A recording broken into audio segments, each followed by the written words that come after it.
আপনারা সবাই তার সাক্ষী। দুনিয়া জুড়ে 2014 সালের নির্বাচন, 2018 সালের নির্বাচন নিয়ে প্রশ্ন উত্থাপিত হয়েছে। কে ভোট দিতে পেরেছে, কে ভোট দিতে পারে নাই। 12 সালে এবং 17 সালে যাদেরকে অ্যাপয়েন্টমেন্ট দেওয়া হয়েছিল, যাদের অধীনে 14 সালের নির্বাচন এবং 18 সালের নির্বাচন অনুষ্ঠিত হয়েছে, তাদের এই নিয়োগ প্রক্রিয়া নিয়ে বাংলাদেশের কোনো আদালতে কোনো প্রশ্ন উত্থাপন করা যাবে। আদালতের ক্ষমতা তো সাংবিধানিক ক্ষমতা। অ্যাপয়েন্টমেন্ট প্রক্রিয়া যদি সঠিক না হয়ে থাকে, তাদের পরবর্তী কৃতকর্ম নিয়ে অনিবার্য প্রশ্ন উত্থাপন হবে।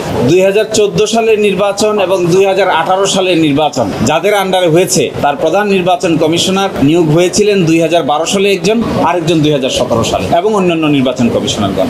তাদেরকে দায়মুক্তি দেওয়া হয়েছে।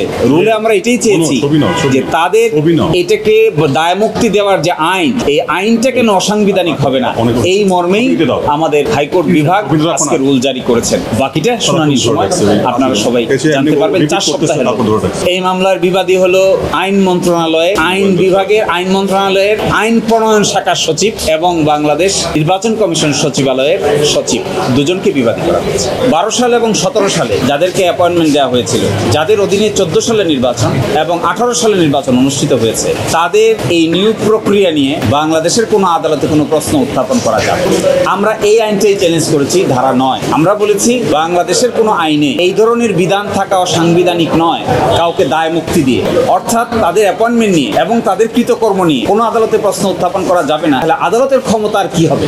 আদালতের ক্ষমতা তো সাংবিধানিক ক্ষমতা। আদালতের ক্ষমতা 102 অনুচ্ছেদে গৃহীত সুপ্রিম কোর্টের জুডিশিয়াল রিভিউ পাওয়ার আছে। এটি হলো সংবিধানের মৌলিক স্তম্ভ। এই সংবিধানের মৌলিক স্তম্ভকে কোনো আইন করে কেড়ে নেওয়া যায় না। এটাই 5ম সংশোধনী মামলায় সেটেল হয়েছে।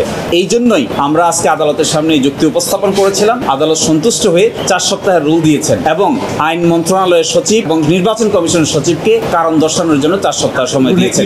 এবং রুলে স্পেসিফিক্যালি আমরা চেয়েছি 2012 সাল এবং 2017 সালের এই যাদেরকে অ্যাপয়েন্টমেন্ট করা হয়েছিল প্রধান নির্বাচন কমিশনার এবং অন্যান্য নির্বাচন কমিশনার, তাদের এই অ্যাপয়েন্টমেন্ট প্রক্রিয়া নিয়ে আদালতে প্রশ্ন উত্থাপন করা যাবে না। এই আইনকে, এই যে দায়মুক্তি, এই দায়মুক্তিকে কেন অসাংবিধানিক ঘোষণা করা হবে না, এই মর্মের রুল। যদি ওনাদের অ্যাপয়েন্টমেন্ট প্রক্রিয়া এবং ওনাদের অধীনে অ্যাপয়েন্টমেন্ট প্রক্রিয়ায় যদি চ্যালেঞ্জ হয়ে যায়, অ্যাপয়েন্টমেন্ট প্রক্রিয়া যদি সঠিক না হয়ে থাকে, তাহলে নিশ্চিতভাবে তাদের পরবর্তী কৃতকর্ম নিয়ে অনিবার্য প্রশ্ন উত্থাপন হবে। কারো অফিসে বসারই বৈধতা না থাকে, অ্যাপয়েন্টমেন্ট প্রক্রিয়াটাই বৈধ না হয়ে যায়, তাহলে কি করে একজন মানুষের কৃতকর্ম বৈধ হবে? তার অংশ হিসেবে 14 সালে নির্বাচন হয়েছে, 2018 সালে নির্বাচন হয়েছে। আপনারা সবাই তার সাক্ষী। দুনিয়া জুড়ে 2014 সালের নির্বাচন, 2018 সালের নির্বাচন নিয়ে প্রশ্ন উত্থাপিত হয়েছে। কে ভোট দিতে পেরেছে, কে ভোট দিতে পারে নাই, এর সাক্ষী আমরা সবাই।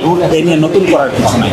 এবং রুল অ্যাবসলিউট হলে এই দায়মুক্তি থাকবে না, তাদের অ্যাপয়েন্টমেন্ট নিয়ে প্রশ্ন উত্থাপন হবে। অ্যাপয়েন্টমেন্ট নিয়ে প্রশ্ন উত্থাপন হলে তাদের কৃতকর্ম নিয়েও প্রশ্ন।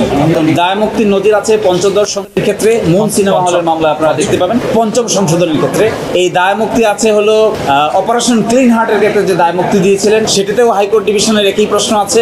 একইভাবে আপনারা দেখতে পাবেন ইন্ডেমনিটি অর্ডিন্যান্স নামে যে অর্ডিন্যান্স ছিল, সেই অর্ডিন্যান্সকেও অবৈধ ডিক্লেয়ার করে আমাদের হাইকোর্ট সুপ্রিম কোর্ট রায় দিয়েছে। যদি সব দায়মুক্তি এরকম হয়ে থাকে, তাহলে নির্বাচন কমিশনের দায়মুক্তি নিয়ে প্রশ্ন উত্থাপন হওয়াটাই স্বাভাবিক, আইনসম্মত এবং সাংবিধানিক।